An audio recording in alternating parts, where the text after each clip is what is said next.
Now, how do we turn this thing on? There we are. Record.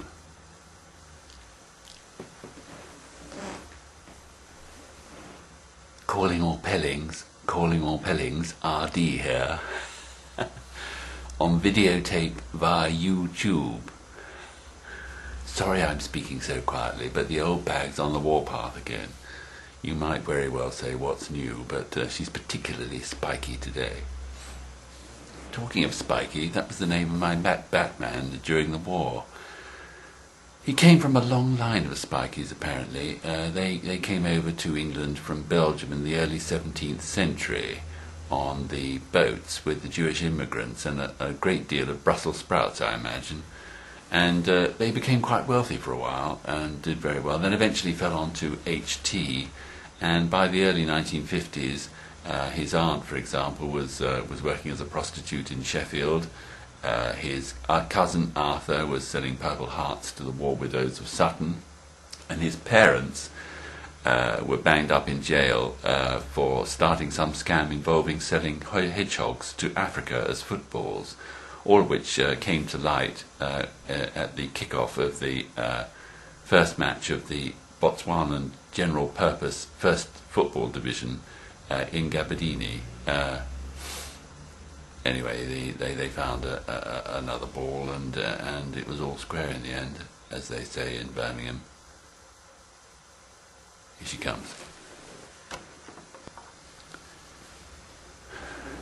Back again.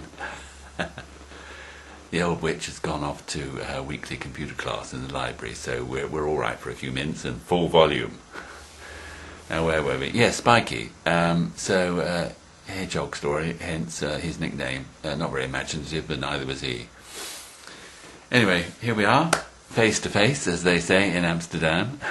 Talking of the Dutch, Pinky, H2O, and yours truly spent a very informative and very enjoyable morning at the National Gallery the other day, genning up on the old masters.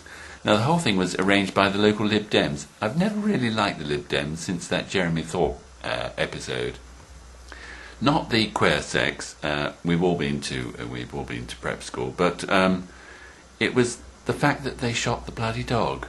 Never did like that, but they do know how to arrange a coach trip.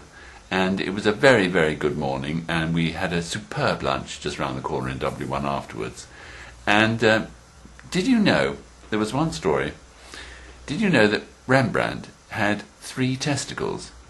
And that was the reason why he lagged behind his contemporaries in terms of numbers of paintings painted, because he was forever emptying his scrotal fluid into anything that moved along the Bundesstrasse under the age of 10, H or M or F.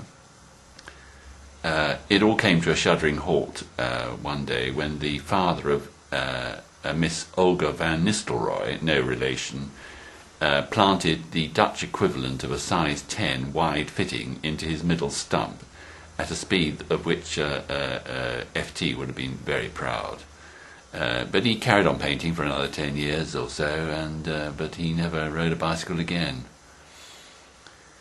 Anyway, time's running out, as they say in the clinics of Zurich, so better bring this to an end until I'm allowed out on my next release date, which should coincide with her visiting the Tooth Fairy, as we like to call him. She's taken rather a shine to his assistant. Chinese, I think, unless that's a hair lip. Anyway, I think that's her. Yeah, she's changing down. Unless that's the Canadian geese back again, in which case the lab will be breaking the sound barrier in the garden. Strange that. When we were burgled last winter, the lab slept through the whole escapade. Anyway, better go. See you soon, and see you on the ice. I think I read rather well, yes. I think it turned off now. Yeah. Coming, Boadicea. No, I said I'm still here. No, coming.